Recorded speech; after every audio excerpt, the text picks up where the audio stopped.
ఇప్పుడు ఇంకా ఆవిడ పడిన ప్రసూతి వేదన, పెంచడానికి పడిన వేదన చెబుతున్నాడు. ఆస్తాం తే ప్రసూతి సమయే దుర్వార శూలవ్యధ. ఆస్తాం తే ప్రసూతి సమయే దుర్వార శూలవ్యధ. ఆస్తాం తే ప్రసూతి సమయే దుర్వార శూలవ్యధ. నైరుత్యం తను శోషణం, నైరుత్యం తను శోషణం మలమయీ. నైరుత్యం తను శోషణం మలమయీ శయ్యాచ సంవత్సరి. మలమయీ శయ్యాచ సంవత్సరీ ఏకస్యాపి న గర్భభారభరణ క్లేశస్య యస్యాక్షమక. ఏకస్యాపి న గర్భభారభరణ క్లేశస్య యస్యాక్షమక. దాతుం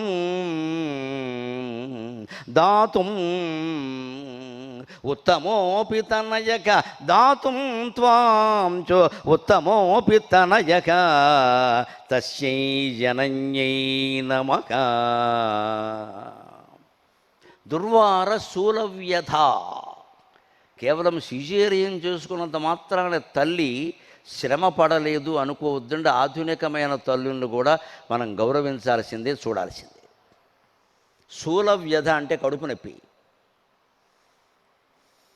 శూల అంటే కడుపు నొప్పి అని అర్థం. ఇక్కడ శూలవ్యధ, గర్భిణులకి కడుపు నొప్పి వస్తుంది. ఎక్కడొచ్చిందో తెలియదు, ఏమిటో తెలియదు, విలవెల్లాడిపోతారు. ఏవో బిళ్ళలు వేస్తారండి, కానీ లోపలేమో ఇది అయిపోతుంది, పడాల్సిందే. అది తల్లి అత్తగారు వీళ్ళెవరో ఓదార్చిన విధానమే వాళ్ళకి శాంతి, అంతే. ఆ ప్రసవ సమయంలో దుర్వారమైన శూలవ్యధని, కడుపు నొప్పిని ఎంత భరించావమ్మా? ఎందుకంటే బిడ్డ అడ్డం తిరుగుతాడు. కడుపులో బిడ్డ తల పైకి కాళ్ళు కిందికి ఉంటాయి. జనన ద్వారం దగ్గరికి కాళ్ళు ఉంటాయి, తలపైకి ఉంటుంది. తిరిగి 9 నెలలు అడ్డం తిరుగుతారండి. ఏమిటండి అడ్డం తిరగడం? ఏమైనా ఏదో లారీ అడ్డం తెప్పడమా, కారు అడ్డం తెప్పడమా? అదే జంక్షన్లో తెప్పడం కష్టంగా ఉంది. లోపల బిడ్డ అడ్డం తిరుగుతాడండి. ఎంత కష్టమైపోతుంది తల్లికి, ఉండ చుట్టుకుపోతుంది అక్కడ. అదే నాకు అనిపించింది భావంలో. నేను మా అమ్మ మీద పద్యాలు చెప్పేటప్పుడు చెప్పాను, నేను నీ కడుపులో అడ్డం తిరిగేటప్పుడు నువ్వు ఎంత బాధపడ్డావో తల్లి. గర్భమందున నేను కడుపు సొమ్మలు చుట్టి సుడి సుడి గుండాల సొలిపోయి. గర్భమందున నేను కడుపు సొమ్మలు చుట్ట సుడి సుడి గుండాల సొలిపోయి. ఒడలు తడిపినంత ఓసిన నాన్నని తుడిచి సేవలు చేసి తూలిపోయి. పిన్ననాటను నేను వెన్న బాలును మెక్కి నవ్వ నా నవ్వులన్నానిపోయి. ఎదుగుచుండిన నాకు ఏ స్వర్గమడిగిన తెచ్చి ముంగట పెట్టి తెరలిపోయి. ముసలిదయ్యున్న మా అమ్మ మూగ ప్రేమ, ముసలిదయ్యున్న మా అమ్మ మూగ ప్రేమ నాకు అవధాన వేళలో. సహస్రావధానంలో నా చేత 750 పద్యాలు ఏకధాటిగా అప్పగించే ధారణ కలిగించింది నా తల్లి అండి. అనుమానం ఏం లేదు ఇందులో. నా తల్లి ఆశీర్వచనం. నేను ఈ పద్యం చెప్పి అప్పగించా. మళ్ళీ ఆగలేదు 750 అయ్యే వరకు. ఆవిడ ఎదురుగానే ఉంది. కళ్ళ నీళ్లు ధారాపాతంగా కారుతున్నాయి ఆవిడకి. బాబోయ్, వీడు నన్ను దేవుడు అంటాడు, నేనేం చేయగలను అంటుంది ఆవిడ. నువ్వే దేవుడు, నాకు అనవసరం, నువ్వే కాపాడాలని చెప్పు. విత్ ఫుల్ టెన్షన్ కూర్చుంది ఆవిడ మొదటి సీట్లో.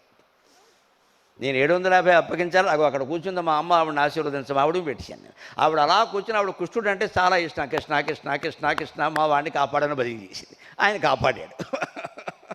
నాకు కృష్ణుడు లొంగడు, ఆవిడికి లొంగుతాడు. నాకు లొంగేది ఆవిడే. అప్పుడు చెప్పాను ఈ ప్రార్థన. గర్భమందున నేను కడుపు సొమ్మలు చుట్ట సుడి సుడి గుండాల సొలిపోయి. ఒడలు తడిపినంత ఓసిన నాన్నని తుడిచి సేవలు చేసి తూలిపోయి. పిన్ననాటను నేను వెన్న బాలును మెక్కి నవ్వ నా నవ్వులన్న నానిపోయి ఎదుగుచుండిన నాకు ఏ స్వర్గమడిగిన తెచ్చి ముంగట పెట్టి తెరలిపోయి ముసలిదయ్యున్న మా అమ్మ మూగ ప్రేమ నాకు అవధాన వేళలో నవ కవిత్వ పద వికాస ప్రకాశ ప్రభావమిచ్చి నాకు అవధాన వేళలో నవ కవిత్వ పద వికాస ప్రకాశ ప్రభావమిచ్చి బ్రోచుగావుతా వెన్నంటి కాచియుండి. ఇదే భావం ఎప్పుడో కొన్ని వందల ఏళ్ల క్రితం శంకరాచార్య చెప్పారు. ఇవన్నీ చదివిన భావంతో నేను కొత్త పద్యం చెప్పాను, ఇంతకంటే ఏం లేదు. ఆస్తాంతేత ప్రసూతి సమయే దుర్వార సులభ్యత. ఎంత కడుపు నొప్పి భరించుంటావమ్మా నేను ఇలా అడ్డం తిరిగినప్పుడు. ఏదైనా బ్యాడ్మింటన్ బ్యాట్తో బంతి అడ్డం తిప్పినట్ట, అంత తేలికైన విషయం అది. అందుకే శిరస్సు ఉదయం అంటారు. పుట్టేటప్పుడు శిరస్సు వస్తుంది ముందుకి. ఆ సరిగ్గా జనన కాలం అంటే శిరస్సు బయటకు వచ్చింది లెక్క పెడతారు. అందులో మీకు ఇంకో రహస్యం ఉంది. కవల పిల్లలు పుట్టారనుకోండి, వెనకాల వచ్చినవాడు పెద్దవాడు. మనం పొరపాటున ముందు వచ్చినవాడు పెద్దవాడు అనుకుంటాం. పొరపాటు. శాస్త్రం ప్రకారం, వైద్య శాస్త్రం ప్రకారం వెనకాల బయటపడినవాడు పెద్దవాడు, అమ్మాయి అయినా అబ్బాయి అయినా. ఎందుకంటే ఈ అడ్డం తిరగడంలో తేడా. ఇద్దరు ఇలా ఉంటారు కదా, వీళ్ళు ఎలా తిరుగుతారు, అది సమస్య. అప్పుడు ముందువాడు ఏమయ్యాడు, వెనక్కి వెళ్ళాడు. వెనకవాడు ముందుకు వచ్చాడు. అని చెప్పి వెనకవాడే పెద్దవాడు. కడుపులో పడింది ముందు వాడు, వీడు కాదు. అంటే కవల పిల్లలు పుడితే ఎవరు పెద్ద ఎవరు చిన్న అనేది నిర్ణయించడం కేవలం తల్లి వీడు ముందు వచ్చి అటు కుదరదు, వెనకొచ్చిన వాడు పెద్దవాడు. అదొక సిద్ధాంతం. ఎందుకంటే ఇది లెక్క. ఇది ఇద్దరు ఇలా ఉంటారు కదా, ఇలా అడ్డం తిరిగారు అనుకోండి, ఏమైంది, ముందు పుట్టి కొంచెం ముందుకు వచ్చినవాడు వెనక్కి వెళ్ళిపోయాడు. ఆ వెనకవాడు ముందుకు వచ్చాడు. అంటే ముందు బయటపడినవాడు రెండోవాడు, తర్వాత బయటపడినవాడు మొదటివాడు. అన్నా చెల్లెలైనా అప్పచెల్లెళ్ళైనా అన్నదమ్ములైనా అంతే లెక్క. ఇంత రహస్యం ఉంది ఇందులో. ఇంకో రహస్యం, మనకి హైందవ ఆచారాల్లో ప్రతీదీ కూడా శాస్త్రీయం అండి. ఇది గుడ్డి నమ్మకం అనుకోవద్దండి దయచేసి. మనం చేదస్తం చేశాం దాన్ని. ఎందుకంటే కాలానుగుణంగా మార్చుకోకపోవడం వల్ల కొన్ని గుడ్డి నమ్మకాలు అయిపోయాయి. కానీ దాని అసలు తత్వం తెలుసుకుంటే గుడ్డి నమ్మకాలు ఇందులో ఉండవండి. 21వ రోజున బారసాల చేస్తారు, మీరు గమనించండి. ఎందుకు వై? ఏ విదేశాల్లో లేదు ఇది. వాళ్ళకి అసలు బారసాలన్న మాట తెలియదు. 21వ రోజున లెక్క. 21 రోజుల వరకు పసిబిడ్డలు, ఆడైనా మొగైనా ఎవరికైనా కంట్లో ఎదుటి వాళ్ళ ప్రతిబింబం పడితే మామూలుగానే పడుతుందండి, తిరగేసి పడుతుంది. మనకైనా అంతే, తిరగేసి పడుతుంది. ఇప్పుడు మనకి ఈ తిరగేసి పడిన ప్రతిబింబాన్ని మళ్ళీ సరిగ్గా చేసి మన రెటీనా అందిస్తుంది మనకి. ఈ రెటీనా పడిన ప్రతిబింబాన్ని సరిగ్గా చేసి అందించడం అనేది 21 రోజునే మొదలవుతుంది. అందుకని 21వ రోజున బారసాల చేసే హైందవ ఆచారం ప్రపంచం మొత్తం మీద శాస్త్రీయమైన ఆచారం. ఒక శాస్త్రీయ పరిణామం అది. పత్రికల్లో చదివి ఆశ్చర్యపోయినా హిందూ మతానికి నమస్కారం రా అనుకున్నాను. ఏమి ఋషులు పెట్టిన ఆచారాలు ఎంత ఆలోచించారు వాళ్ళు, మనకి తెలుసా? అంటే 21 రోజుల వరకు పసిబిడ్డ ఎవరిని గుర్తించలేడు. ఎందుకంటే వాడి రెటీనాలో పడిన ప్రతిబింబం తిరగేసి పడి అది మళ్ళీ సరిగ్గా అవ్వలేదు. సరిగ్గా అవ్వకపోతే తల్లి వాడికి కాళ్ళు పైకి తల కిందికి కనపడుతుంది. ఊర్ధ్వమూలం అధశాఖం అశ్వత్థం ప్రాగురవ్యయం. కాళ్ళు పైకి తల కింద కనపడుతుంది. తల్లి కూడా అయోమయంగా ఉంటాడు వాడు. అందుకే అమ్మ అని కూడా అనలేడు, గుర్తుపట్టలేడు. గుర్తుపట్టడం అనేది 21వ రోజు తర్వాతే మొదలవుతుంది. అంటే ఆ గుర్తుపట్టినప్పుడే వాడిని పేరెట్టి పిలిస్తే వాడు అలవాటు చేసుకుంటాడు. అందుకే బారసాల చేసి పేరెట్టమన్నారు. ఈ శాస్త్రీయమైన వివరణ లేకపోయేసరికి అదేదో ఒక ముహూర్తం, ఏం కాదండి, అది శాస్త్రీయం, అది అప్పుడే చేయాలి. గర్భాష్టమంలో ఉపనయనం అన్నారు బ్రాహ్మణుల అబ్బాయికి, అంటే 8 ఏళ్ళలోపు చేసేయవలసిందే. నువ్వు వేద విద్య చదివించదలుచుకుంటే, నువ్వు బీటెక్ చదువుకుంటే నీ ఇష్టం చేసుకుంటూ చేసుకోలేతమ్మా అని ఏం చేస్తాం మేము ఇక్కడ? వేద విద్యకు దానికో లెక్క ఉంది. ఆ 8 ఏళ్ళలోపు చేసేయాలి. శంకరాచార్య కూడా 5 ఏళ్ళప్పుడు చేశారు. 5 నుంచి 8 అన్నారు. 8 ఏళ్ళలోపు అంటే 8 వరకు ఆకూడదండి. 5 నుంచి 8, 5 ఏళ్ళకి మొదలుపెట్టి 8లోగా చేసి నేర్పించగలిగిన వేద విద్య. ఇప్పుడు ఇంగ్లీష్ విద్యతో పాటు వేదం కూడా నేర్పించచ్చు, తప్పేం లేదు. ఎంత కొంత నేర్చుకుంటాడు, మంత్రపుష్పం నేర్చుకుంటాడు, ఏమైంది, శ్రీ సూక్తం పురుష సూక్తం నేర్చుకుంటాడు. అలా నేర్పేవారు. అందుకని ఆ దుర్వారమైన వ్యధను తట్టుకుని ఇలా బిడ్డ అడ్డం తిరిగిపోతుంటే కడుపు నొప్పి ఎలా భరించావమ్మా, నీకు నేనేమిచ్చాను ఇక్కడ అని చెప్తే నైరుత్యం, పైగా గర్భిణీ స్త్రీ పడుతున్న యాతనలు అప్పటికి ఇప్పటికీ కూడానండి. ఇవి అప్పుడు ఉన్నాయి, ఇప్పుడు ఉన్నాయండి. నైరుత్యం, కాంతి కోల్పోతారండి ఖచ్చితంగా. మొహం పాలిపోతుందండి, తెల్లగా మారుతారు. నల్లగా ఉన్నవాళ్ళు కూడా తెల్లగా మారుతారు గర్భం ధరించాక. మీరు గమనించి చామంచాయ వాళ్ళు కొంచెం తెలిపోతారు, తెలుపు వాళ్ళు మరీ తెలిపోతారు, నల్లవాళ్ళు కూడా చామంచాయలో కనబడతారు, తెలుపు వస్తుంది. నైరుత్యం అంటే అర్థం అది. కాంతి కోల్పోయి కొంచెం తెల్లపడదు. అదేదో పెద్ద గొప్ప లక్షణం కాదు, అది కొంచెం గర్భం వల్ల ఏర్పడిన. ఎందుకంటే లోపల ఇంకో రక్తం, ఇంకొక వీర్యం బిందువు, ఒక రక్తం కలిసి ఒక కొత్త ప్రాణి తయారు. సామాన్యమైన విషయం కాదు ఇది. It's not a factory. అది దేవుడు సృష్టించిన గొప్ప కర్మాగారం, ధర్మాగారం. అది నిజం చెప్పాలంటే అలా బిడ్డ తయారవుతున్నాడు లోపల. ఆ తల్లిలో మార్పులు చాలా. అసలు తట్టుకున్నందుకే ఆవిడకి నోబెల్ బహుమతి ఇచ్చి సత్కారం చేయాలి. శాంతి బహుమతి, నీకు నమస్కారం అమ్మా, ఇంకేం లేదని. ఏదో డాక్టర్లతోటి వైద్యంతో అయిపోయేది కాదు. ఆవిడ మానసిక ధైర్యంతో తట్టుకున్నవి చాలా ఉంటాయి. ఈ లెక్కన మీరు పూర్వకాలపు తల్లుల్ని ఎంత గౌరవించాలో ఆలోచన. వాళ్ళు ఇటువంటి పురుళ్ళు 10 పోసుకున్నారు ఏకంగా, నాట్ 1 or 2. మా అమ్మే 9 పురుళ్ళు పోసుకుంది. మా అమ్మగారు అమ్మ ఉంది, మా అమ్మమ్మ, ఆవిడ 13 పోసుకుంది. ఆవిడకి నమస్కారం, మోస్ట్ సీనియర్ ఆర్టిస్ట్. 13 పోసుకుంది. పైకి కర్మ ఏమిటంటే ఈ 13లో మిగిలింది ఎవరంటే మా అమ్మ, మా మావయ్య. మొత్తం అంచెంలో లబ్ధం ఈజుకుంటూ మధ్యంలో నష్టం, మొత్తం పోయారు. Number 1, number 13 మిగిలారు. నెంబర్ 1 మా అమ్మ, నెంబర్ 13 మా మేనమా. మా అమ్మ వెళ్ళిపోయింది, మా మేనమా ఇప్పటికే ఉన్నాడు, 89 ఏళ్ళు. వీళ్ళు మిగిలారు మధ్యలో. వాళ్ళు ఇన్ని దుఃఖాలు మా తాతగారు తట్టుకున్నాడు, మా అమ్మమ్మ తట్టుకుంది, మా అమ్మ తట్టుకుంది. మనకి ఇవాళ ఇంట్లో ఏదైనా ఐఐటి అనుకున్న సీట్, అది కూడా అక్కర్లేదండి. అనుకున్న అమ్మాయి కనుక ప్రేమించకపోతే అంతే, శీలింగ ఫేనాయ విద్మహే చున్నీ కంఠాయ ధీమహి, అయిపోయింది వీళ్ళ లెక్క. అదిగో అబ్బాయి నేను కోరితే ఒప్పుకోవాలి. అంత తొందర ఎందుకయ్యా? ఒకవేళ కోరిన అమ్మాయి ఒప్పుకున్నా కూడా 2 ఏళ్ళకి చేసుకోవలసింది ఆత్మహత్యే కదా. పెళ్ళి అయిన వాళ్ళు అడుగు చెబుతారు. ముందే ఎందుకు తొందర? ఇదేమైనా శుభవార్త? ఇప్పుడు ఆవిడ ఒప్పుకుంటే మాత్రం ఏమైనా స్వర్గం ఏమైనా రోజు నరకం కంటే ఇదేనయ్యం. మీరు ప్రేమించుకునేటప్పుడు ఉండే సినిమాలు, షికార్లు, బిర్యానీలు పెళ్ళయ్యాక ఉండవండి. అప్పుడు వేరు. ఎవరు బిల్లు ఇస్తున్నారో తెలియదు, ఎవరు చెల్లిస్తున్నారో, అసలు ఎవరేం మాట్లాడుతున్నారో తెలియదు. మైకం ఒళ్ళంతా కమ్మేసింది మన్మథలీల. తర్వాత సంసారం మొదలయ్యేసరికి వంట మనిషి, పని మనిషి, గ్యాసు అన్నీ వచ్చేసరికి గ్యాస్ దొరకట్లేదుట, పెట్రోల్ అందట్లేదుట, ట్రంప్ గారు యుద్ధం మానట్ట, ఇవన్నీ వచ్చాక సంసారం బయటపడుతుంది మొత్తం. దీనికి నువ్వు కారణం అంటే నువ్వు కారణం, ట్రంప్ కారణం, మన ఏం చేయమంట? మరి ఇవన్నీ వస్తే తట్టుకోవడమేనండి సంసారం అంటే. ట్రంప్ గురించి సంసారం మానస్తామా?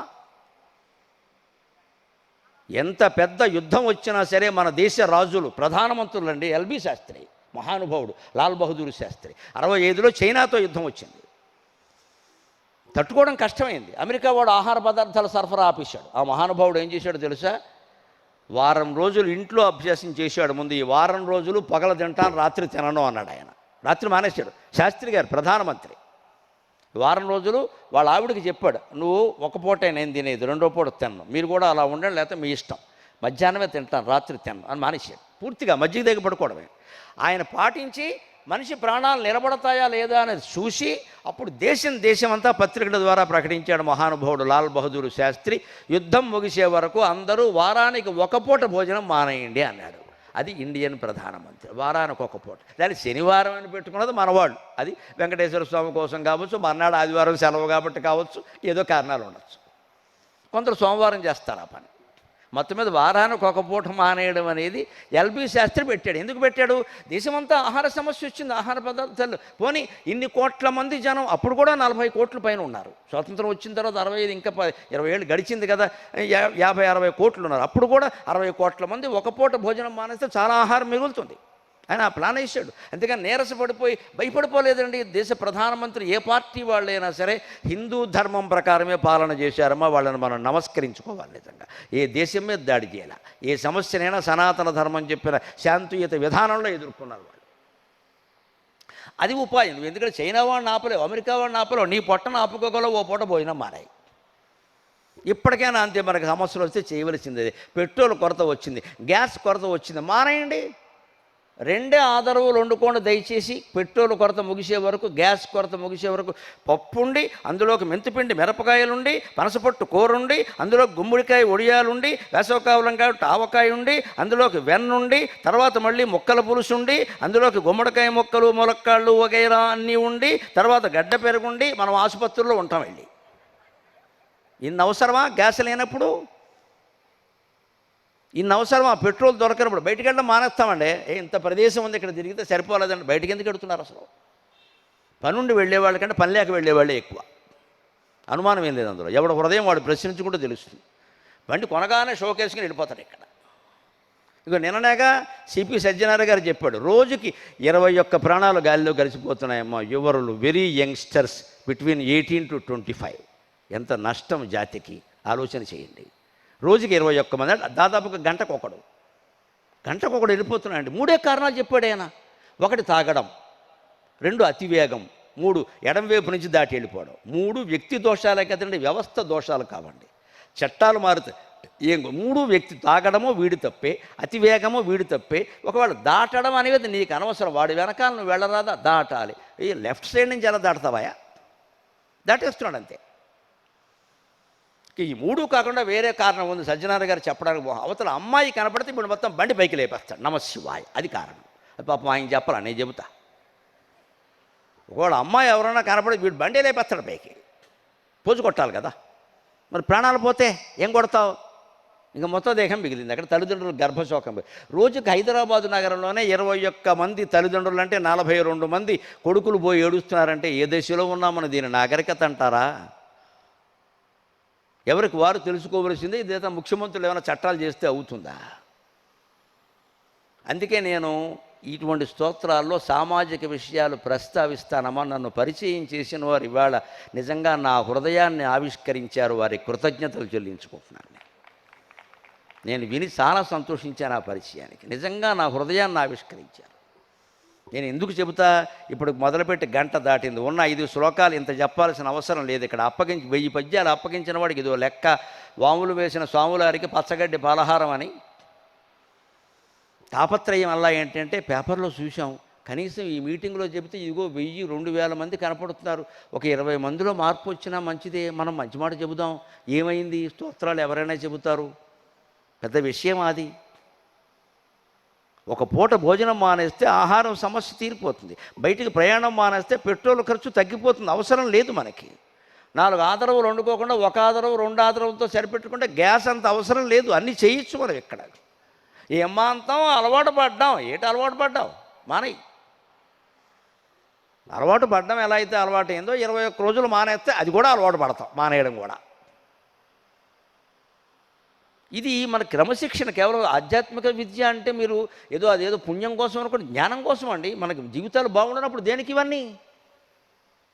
అందుకోసం చెబుతున్నాడు ఆయన. ఎంత యాతన పడ్డావు, నైరుచ్యం, నా కోసం కళా విహీనం అయిపోయావు. తనుశోషణం, శరీరం ఎండిపోయింది. ఏ గర్భిణీ స్త్రీ ఎండిపోతుందండి, కూర్చోలేదు, నిలబడలేదు పాపం. అందుకే మన సంస్కృతిలో 5వ నెలలో పుట్టింటికి పంపేయండి అన్నారు, సూడిదలు ఇచ్చేయండి. లేకపోతే 7వ నెలలో పంపేయండి అన్నారు.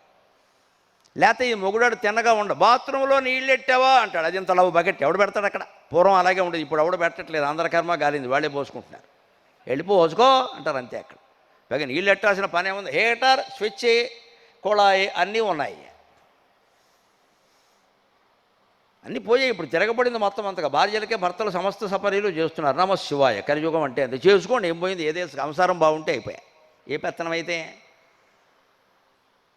దూరకు అలా కాదు. 9వ నెల గర్భిణీనే వీడికి హాల్లో కూర్చొని సిగరెట్ కాలుస్తూ నీళ్లు పెట్టమని చెప్పానా అనేవాడు. ఇలా పాపం చచ్చేది ఆవిడ పెట్టలేక. ఎందుకంటే ఆవిడ భారతమో రామాయణమో చదివింది, ద్రౌపది గురించి సీత గురించి వింది. వాళ్ళ అమ్మగారు చెప్పింది, అలా ఉండమే అలవాటు ఆవిడకి.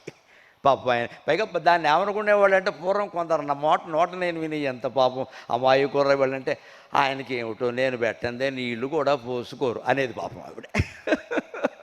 అదేదో తనకి ప్రాధాన్యం ఇచ్చినట్టుగా భావించి, ఏమిటో వేరే మొగుడు నేను పెట్టందే నీళ్లు కూడా, అది ప్రేమగా భావించేదండి బాబు ఆవిడ. ఏమనాలి ఈ జాతిని, ఈ స్త్రీరత్నాలని? ఎన్నిసార్లు నమస్కారం చేయాలి వాళ్ళకి? అది చెబుతున్నాడు శంకరాచార్య తన తల్లి రూపంలో. ప్రతి స్త్రీని గౌరవిస్తున్నాడు. ఆవిడ ఏం చేస్తుందో చూడండి. మెలికలు తిరిగిపోతుంది, తన కళ కోల్పోయింది గర్భం ధరించగానే. తనుశోషణం, శరీరం అంతా ఎండిపోయింది.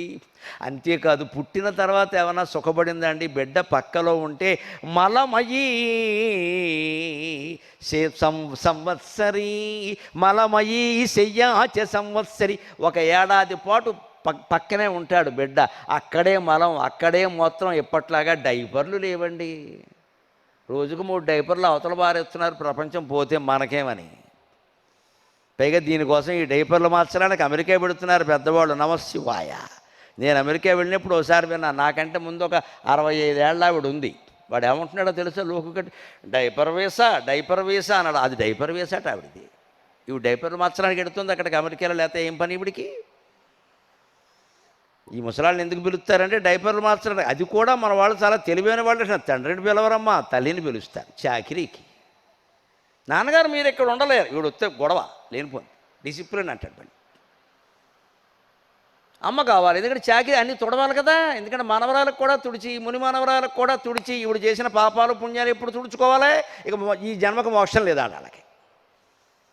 మళ్ళీ ఈ చేసిన చాలక మళ్ళీ అక్కడికి వెళ్ళడం ఎక్కడ?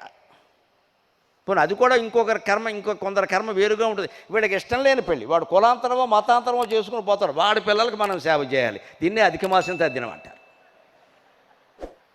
చెప్పకుండా ఇష్టం వచ్చిన పెళ్ళి పోలీస్ స్టేషన్లో చేసేసుకున్నప్పుడు వీళ్ళు ఎవరికి తల్లిదండ్రులు గుర్తు రాలేదండి. గర్భం ధరించినప్పుడు తల్లి గుర్తొస్తుంది, పిల్ల పుట్టేసరికి డైపర్ కోసం తల్లి గుర్తొస్తుంది, లేకపోతే అత్తగారైనా గుర్తొస్తుంది అర్జెంటుగా. కాకాలు పట్టేసి గోకేసి చేయించుకుంటారు. వీళ్ళు అమాయకంగా పాపం సేవలు చేస్తారు. చివరికి ఆ విష్ణు సహస్రం లలితా సహస్రం చదవకుండా మర్చిపోయి ఎప్పుడూ వెళ్ళిపోతారు అమావాస్య నాడు అర్ధరాత్రి. ఏం మిగిలింది? డైపర్ మిగిలింది. అందుకే నేను మొహమాటం లేకుండా చెబుతా, 70 ఏళ్ళు దాటాక మగాళ్ళైనా ఆడాళ్ళైనా బాధ్యతలు తగ్గించుకోవాలి. 60 నుంచే మొదలు పెట్టాలి. 70కి నమస్కారం మా వల్ల కాదు, మీరు చేసుకోండి, మాకు పొద్దున్న విష్ణువు సాయంత్రం లలిత, వదిలే పో. మీరు ఉద్యోగాలు మానేసి చేసుకోండి, ఎవరేమో వారిద్దరూ ఉద్యోగాలు చేస్తారు, మనం చాకరీ చేయాలి ఇక్కడ. ఈ ముసలాడు ఎందుకు? అందరూ కూడా ఆడది కావాలండి, మొగాడు అక్కర్లేదు. మన మొగాడు ఎలా బతుకుతాడండి? వాడు school teacher, head master, retire అయిపోయాడు పాపం. ఈ భార్యను 10 సార్లు కాఫీ అడిగే రకం ఆయన ఎవరిని అడుగుతాడు ఇప్పుడు? ఈ చాకరీ ఇక్కడ సరిపోయింది.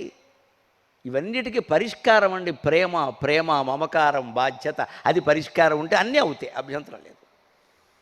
అందుకని అమ్మ అన్ని చేసావు, ఏడాది పాటు పక్కలోనే మూత్రం పోసా, పక్కలోనే మలం వెళ్ళా, అన్నీ భరించావమ్మా. మలమయీ శయ్యాచ సంవత్సరీ దాతుం క్లేశస్య ఏతస్య క్లేశస్య యస్యాక్షమగా. ఎవడైనా ఏ కొడుకైనా ఏం చేసినా ఈ రుణం తీర్చుకోగలడా? ఉత్తమోపి తనయగా, ఎంత ఉత్తముడైన కుమారుడైనా సరే, తస్యై జనన్యై నమక అని చెబుతున్నాడు అక్కడ ఖచ్చితంగా. అలాంటి తల్లిని, అలాంటి తండ్రిని మనం ఎలా గౌరవించాలో నేర్చుకోవాలి. దాన్ని గౌరవించడం అంటే ఒకటే లెక్క. గొట్టుముక్కల రామకృష్ణ శాస్త్రి గారు శ్రవణ కుమారుని కథలో చెబుతాడు. తల్లిదండ్రులు ఇద్దరూ పేదవాళ్ళు అయిపోతే, ఊళ్ళో ఉండడానికి తలెత్తుకోవడానికి కష్టంగా ఉంటే ఇద్దరిని కావిళ్ళలో మోసి తీర్థయాత్రలకు తీసుకెళ్ళాడండి. అప్పుడు తండ్రి అభ్యంతరం చెప్పాడు, నాయనా మేమే దిక్కుమాలిన పనులన్నీ దాన ధర్మాలు అనవసరంగా చేసి నిన్ను పేదవాడిని చేసావరా, నీకేమి ఇయ్యలేదు, ఇంకా మా బరువు ఎందుకు మోస్తావరా అంటే శ్రవణ కుమారుడు ఏమంటాడో తెలుసా?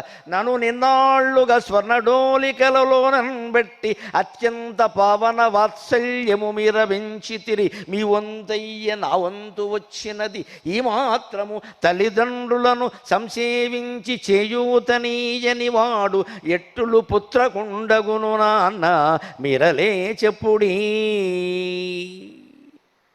ఇది రాసి పెట్టుకోవలసిన మాట, శ్రవణ కుమారుడు మాట. అమ్మా, నన్ను మీరు ఐశ్వర్యంలో ఉన్నప్పుడు బంగారపు చెంచాతో పరమాన్నం తినిపించావమ్మా, ఇవాళంటే లేకపోవచ్చు. బంగారపు ఉయ్యాల్లో నన్ను ఊపారు మీరు, మీ వంతయ్య నా వంతు వచ్చినది. ఈ మాట ప్రతి ఇంట్లో యువకులు కొత్తగా కాపురం చేసిన వాళ్ళు గోడ మీద రాసుకోవాలి. మా తల్లిదండ్రుల వంతు అయిపోయింది, ఇప్పుడు మా వంతు వచ్చింది, వారికి సేవ చేయాలి. ఇంతకాలం వారు మాకు చేశారు, ఇప్పుడు మేము వారికి చేయాలి. మీ వంతయ్య నా వంతు వచ్చినది అన్నాడు ఆయన. మీరు ఇంతకాలం చేశారు, ఇక రెస్ట్ తీసుకోండి, మేము చేస్తాం.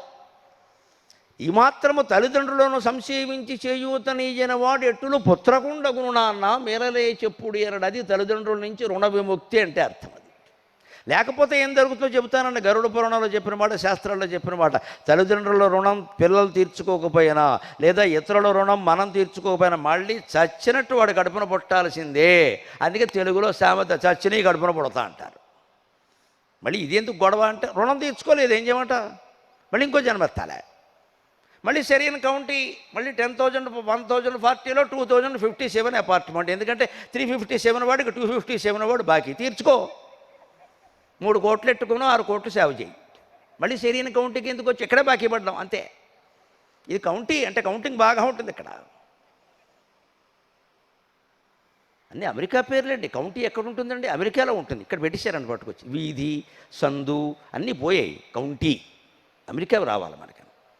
ఈ రుణం ఇక్కడ తీరాల్సిందే. అందుకే ఇవాళ అంశమే మాతృపంచకం అంటే తల్లిదండ్రుల రుణ విముక్తి. అంటే ఇవాళ బియ్యపు గింజలు వేస్తేనో అంత్యక్రియలు చేస్తేనో పోయేది కాదమ్మా ఇది.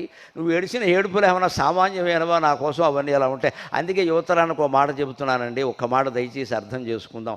తల్లిదండ్రులు ఏదైనా ఆచారం మనకి ఉంది అంటే చెయ్యండి, లేదు అంటే వదిలేయండి. దయచేసి వాళ్ళకి ఎదురు చెప్పకండి. ఆ ముసలి మనస్సుల్ని గాయపరచకండి. అంతకంటే పాపం ఇంకోటి లేదు. వద్దమ్మా, నువ్వు ఎలా చెబితే అలాగే వాళ్ళు సంతోషిస్తారు. వాళ్ళకి ఏం కావాలి? వాళ్ళు ఏది వద్దంటే అదే మనం చేయడం, వాళ్ళు చేస్తుంటే ఆక్షేపించడం, ఏమంటారు దీన్ని పాపం కాకపోతే? వాళ్ళు చెప్పినట్టు వింటే ఏమైంది? ఇప్పుడు నష్టం ఏంటి? అత్తగారో తల్లో తండ్రో ఎవరో పెద్దవాళ్ళు చెప్పారా, అమ్మా పోన్లే అమ్మా నీకోసం చేస్తామంటే పోన్లే అమ్మా అబ్బాయి నా మాటకి విలువ ఇస్తే అదే కదా కోరుకునేది వాళ్ళు. అందరూ కాస్త మాటకి విలువ ఇవ్వాలి. ముఖ్యంగా ముసలాళ్ళు ఏం కోరుకుంటారు? ఆ పోయే సమయంలో నలుగురు చుట్టూ ఉండాలి. ఆ మాత్రం అవకాశం మనం ఇవ్వలేమా అండి? దానికి ఎక్కడికో వెళ్ళిపోయి ఏదో చేసేసి ఆసుపత్రిలో పెట్టేసి ఐసీయూలో పెట్టేసి 90 ఏళ్ళు ఆవిడ్ని హింస పెట్టాలా? ఆవిడేమో ఇంట్లో ఉండాలని కోరుకుంటుంది ఆవిడ. మా డ్యూటీ అంటే ఆసుపత్రి ఇంకో 10 ఏళ్ళు బతికించి ఏం చేస్తావు ఇక్కడ? ఆవిడ ఇంట్లో ఉండాలంటే ఇంట్లో ఉండనీరాదా? ఒకవేళ ఇంట్లో పోతే ఏమన్నా ఇబ్బంది ఏమో. తల్లి కూడానా తండ్రి కూడానా? మనం బతుకులేనా? అసలు మనం మనుషులవేనా? పోతారండి. మనం పోవా? సొంత ఇళ్ళే కొనుక్కున్నాం కదా. ఇంక అక్కడి నుంచి కీడు. ఇందులో మళ్ళీ తల్లి పోతే ఒక కామెంటు, అత్తగారు పోతే ఒక కామెంటు, నమశివాయ. ఇందులో మళ్ళీ భేదం, ద్వైతం, అద్వైతం లేదు. అంటే మన వాళ్ళైతే ఒక రకంగా, ఎదుటి వాళ్ళు అయితే ఒక రకంగా.